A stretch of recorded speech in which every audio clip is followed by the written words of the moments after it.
మమ్మల్ని క్షమించాలి స్వర్ణలేఖ.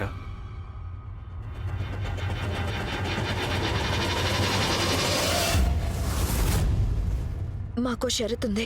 నిన్న రాత్రి జరిగిందంతా అది మళ్ళీ జరగకూడదంతే. ఒక్కటేంటి, మీరు ఎన్ని షరతులు పెట్టినా చినరాజావారు వాటన్నిటికీ కట్టుబడుంటారు. కోకిల, మనం వీళ్ళిద్దరిని కాసేపు ఒంటరిగా వదిలేద్దాం. అలాగే. రాకుమారి, ఈ పువ్వు తీసుకోవచ్చు కదా, తీసుకోండి.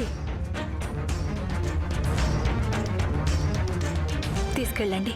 అలాగే, రండి. పదండి.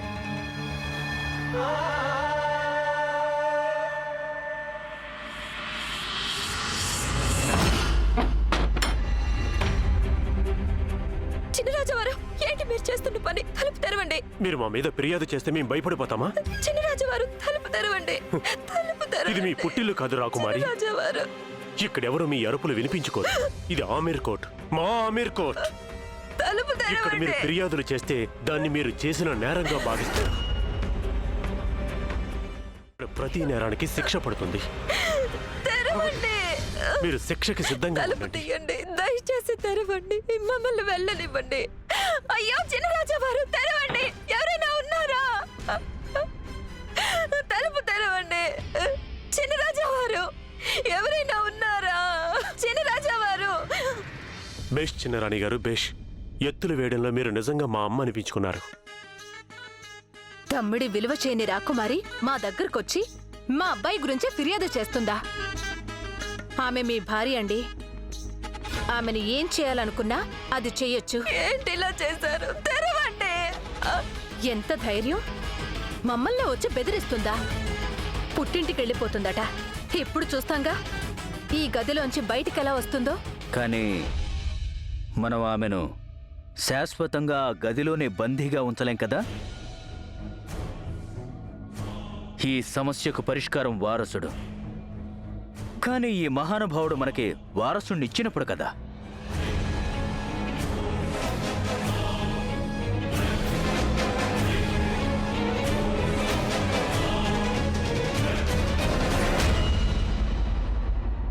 ఇప్పుడు మేము ఆలోచిస్తున్నదే మీరు ఆలోచిస్తున్నారా? అవును మహారాజా. ఒకవేళ లక్షరా స్వర్ణలేఖ దగ్గరికి వెళ్ళకపోతే మనకు వారసుడు పుట్టకూడదనుందా? మన వద్ద రెండో మార్గం ఉందిగా. హ్మ్?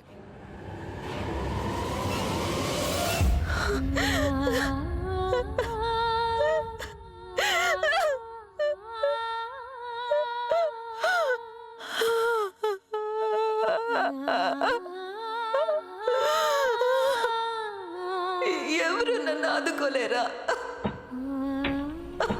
గాయత్రి, ఎక్కడున్నారు? గాయత్రి, మీరు ఎక్కడున్నారు? రాకుమారి మన షరతులన్నిటికీ ఒప్పుకునే వరకు మేము శాంతించలేము మహారాణి. మేము శాంతించలేము. చూస్తే పిచ్చుకలా ఉంటుంది. మనం తెలుసుకోలేదు ఆవిడగారు ఇంత మొండి ఘటం అని. జాగ్రత్తగా ఉండాలి కోకిల. ఒకవేళ ఈ పిట్ట మన వల్లోంచి తప్పించుకు ఎగిరిపోతుందేమో. ఆగండి.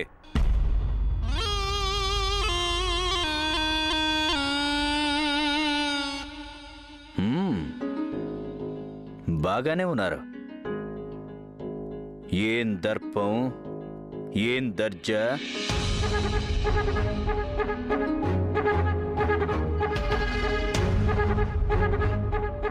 దానికి తోడు ఈ పరిమళం. భేష్.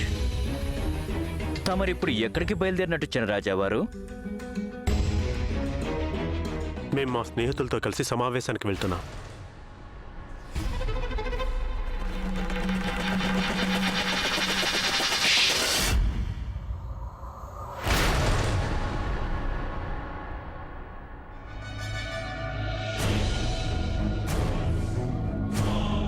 రాజావారు, వీరికి నచ్చ చెప్పండి కోకిల. మీ సుపుత్రుడు గారికి నచ్చ చెప్పండి. ఒక రాకుమారుని బంధించి పెట్టడం, ఆమెను హింస పెట్టడం పెద్ద సమస్యలకు దారితీస్తుందని చెప్పండి. వీరి కోసమే, కేవలం వీరి కోసమే మేమింత పెద్ద అపాయాన్ని ఎదుర్కొంటున్నాం. కానీ వీరికి ఊళ్ళో ఉన్న అలగా జనంతో వెర్రి వేషాలు వేయటంతోనే సరిపోతుంది. రాజావారు మీరు చేస్తున్నదంతా కూడా మీకోసం చేసుకుంటున్నారు, మా కోసం కాదు.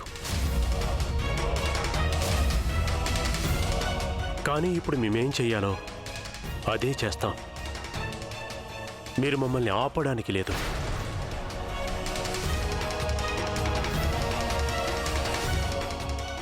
చిన్నరాజావారు, మహారాజా, చిన్నరాజావారు,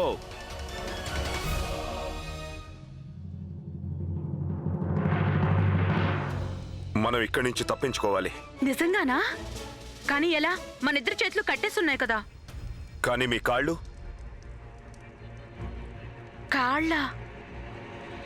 కాళ్ళు కట్టేలేదు కానీ దానివల్ల ఏమవుతుంది? మీ కాళ్లను ఉపయోగించి కుర్చీని జరుపుకుంటూ ఇక్కడికి రండి, మా దగ్గరికి. అవన్నీ నేను చేయలేనండి. మీరు చేయగలరు రాణి గాయత్రి. ప్రయత్నించండి, ప్రయత్నించండి. ముల్లు అయినా బాధలో నవ్వు ప్రేమ 7 జన్మాల రండి, అలాగే రండి. అంతే, ఇంకొంచెం రండి, ఇంకొంచెం అలాగే జరుపుతూ రండి. అలా కావడం లేదు. మీరు చేయగలరు రాణి గాయత్రి.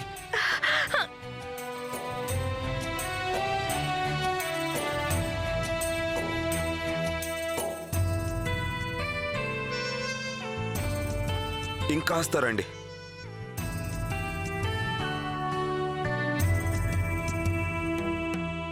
బంధమే ముల్లు అయినా బాధలో నవ్వు ప్రేమ 7 జన్మాలకైనా తోడు నేనన్న ప్రేమ లైలా మజ్నూలుగా రాలిన ప్రేమ బతుకే ఓ మాయని చాటినై ప్రేమ బంధమే ముల్లు అయినా బాధలో నవ్వు ప్రేమ 7 జన్మాలకైనా తోడు నేనన్న ప్రేమ.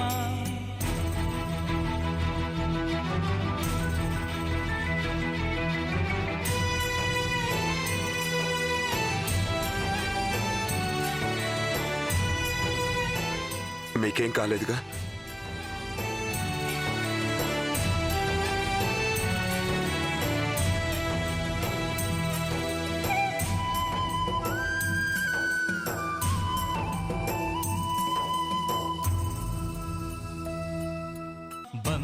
పదండి. బాధలో నవ్వు ప్రేమ 7 జన్మాలకైనా తోడు నేనన్న ప్రేమ.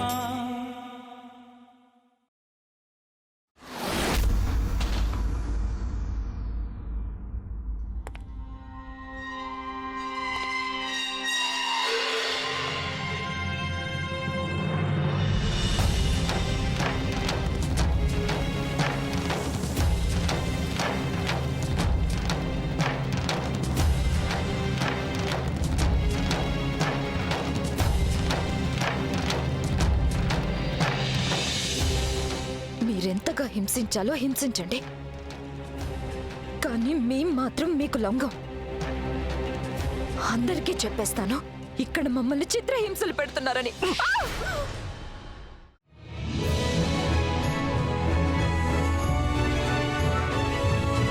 రాణి గాయత్రి, ఎలా ఉంది మీకు?